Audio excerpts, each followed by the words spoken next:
And we all know love for the Packers stretches far beyond Green Bay. In fact, at training camp, it's not uncommon to see fans coming from thousands of miles away. Well, this is what's left of Legend Sports Bar and Grill here behind me. Take a look, and it's basically just a big pile of rubble and debris. Hey guys, well, one of the really cool things that you can do at this convention is you can see all of the equipment and gear that firefighters wear, and they actually suited me up this morning. I'm wearing about 30 pounds of gear. This morning, the Coast Guard and Green Bay Police have a major investigation going, trying to figure out how that massive cargo ship hit the city deck here, also this floating dock behind me, and eventually the Main Street Bridge. Good morning. Well, right now there's a cashier in a booth like this one until about 6 o'clock in the evening. But after 6, the cashier leaves and the gates go up. We are on the 400 block of Knapp Street near the intersection of Bismarck Avenue. And you can see here behind me several police squad cars. The street is blocked off and there's also police tape up. This is what we do know. 12-year-old Justin Johnson was crossing this intersection here at Crooks Avenue and 2nd Street when a bus turned the corner and hit him. Hey guys, like my new car? Just kidding, but the owner was so kind to let me sit in it this morning. This is a 1970 Plymouth Superbird, just one of the many classic cars that you can see on display here tonight for License to Cruise. Now that is happening around 6 o'clock tonight. That's right. There are still some police here this morning as well. You can see behind me there is a police squad car here with lights on blocking this street. And if you take a look further down the street, you can see there is another squad car with police tape up.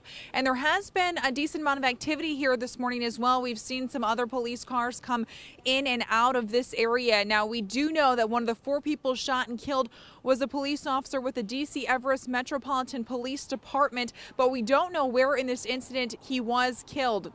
Police say this started as a domestic incident, and police aren't saying much about the shooter, his motives, or his victims, but we do expect to learn more today during a press conference. Yesterday afternoon, officers were called to a bank in Rothschild just before 1 o'clock in the afternoon, then to a law office in Schofield soon after, and finally to this apartment building in Weston. There were reports of shots being fired at all 3 of those locations.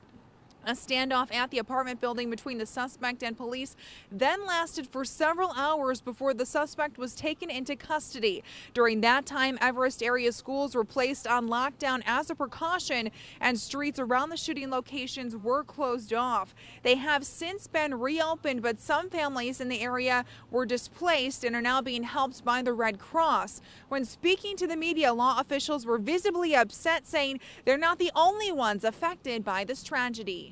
And I would like to basically send all my thoughts and ask everybody listening, thoughts and prayers to all the victims and their families. Keep them in your prayers and be with our officers. These events affect more than just the people involved. They really affect entire communities. And with that, and because of that, there's more than 100 law enforcement officers in the field right now from all the agencies the chief mentioned, working hard on several different crime scenes. The Wisconsin Department of Criminal Investigation is now handling this, and as we said, we do expect to learn more about this today during a press conference, but so far a time for that has not been released. We will be there, though, and be bringing you the latest developments as soon as they unfold. Reporting live in Weston, Kristyn Allen, Action 2 News. Good morning, welcome back, and thanks for being with us. If you're just joining us, developing news we've been following this morning on a murder investigation in Brown County. We now have the name of the victim and the man who's been arrested. This case developed very quickly late last night. We had all the breaking details for you on Action 2 News at 10. The Brown County Sheriff's Office says they've identified 31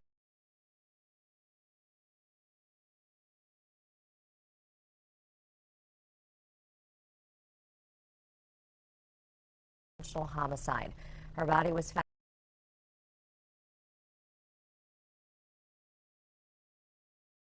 in Ledgeview, and investigators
was an isolated incident between the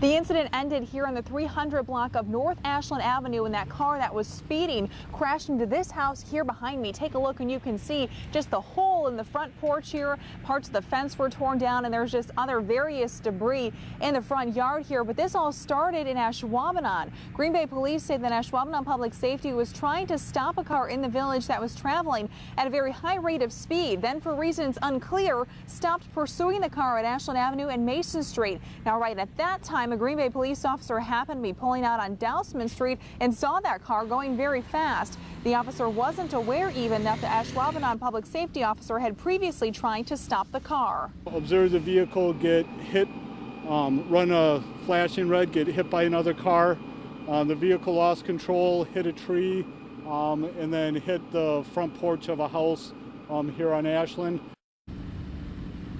The driver of the car that crashed ran off. Green Bay police used a canine unit to try to track him, but were unsuccessful. They are still trying to find him, but based on vehicle registration, police believe they know who it is and that he may even live in this area. Police say when they do find him, he will be charged with using unreasonable speed, hit and run with injury, and failure to stop at a controlled intersection. The driver of the other car was taken to the hospital with minor injuries. Reporting live in Green Bay, Kristyn Allen, Action 2 News.